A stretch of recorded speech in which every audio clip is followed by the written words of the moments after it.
Le PDG de Lucid considère que le NACS n'est qu'une prise, il déclare que les futurs véhicules électriques n'ont besoin qu'une autonomie de 250 miles et que leur prix sera adapté au Tesla Model 3 et Y. D'accord, donc ça veut dire qu'en gros ils vont adopter le NACS aussi, quoi. Lucid a jusqu'à présent eu du mal à gagner du terrain avec sa R, un véhicule électrique de luxe, 840 km d'autonomie. Prix premium. Le prochain VE SUV Gravity devrait également débarquer dans le segment premium. Cependant, le constructeur automobile prévoit de lancer des véhicules électriques à bas prix pour affronter Model 3 et Y. Rawlinson a déclaré qu'après Gravity, la société lancera des concurrents de Model 3 et Y. Rawlinson n'a pas fourni plus de détails ni de calendrier, mais Gravity ne devrait pas être lancé avant le second semestre 2024. Donc pas avant, ouais, un an et quelques mois, quoi. Hein.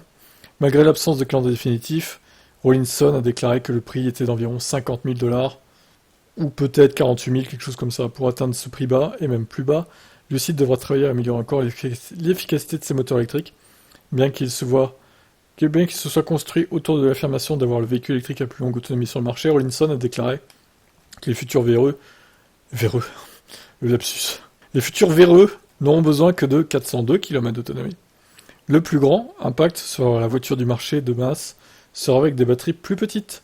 Ma vision est de savoir si nous pourrions atteindre 6 miles par kilowattheure. On est à 4,6. Pourrions-nous atteindre 6 miles par kilowattheure avec une infrastructure de charge rapide, avec une recharge de nuit? La voiture électrique du futur n'a besoin que de 400 km d'autonomie. On n'a pas besoin de voitures de 500 miles à l'avenir dans 10 ans. La question de savoir si ces futures voitures électriques sont équipées d'un ACS reste en suspens. Bien qu'avec plusieurs grands constructeurs automobiles qui montent à bord, il semble évident que Lucid finira par emboîter le pas. Cependant, ils le feront à contre-cœur, car Rawlinson dit que le battage médiatique autour du NACS est bizarre, l'appelant juste une prise. Ah oui, mais une prise c'est important pour recharger sa voiture électrique, hein. Surtout de façon rapide, quoi. Surtout si cette prise est fiable et moins chère à installer que les autres.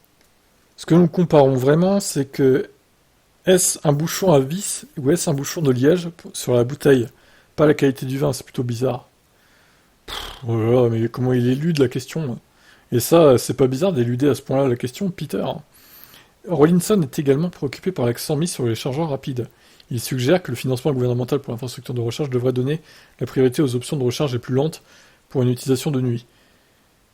Non.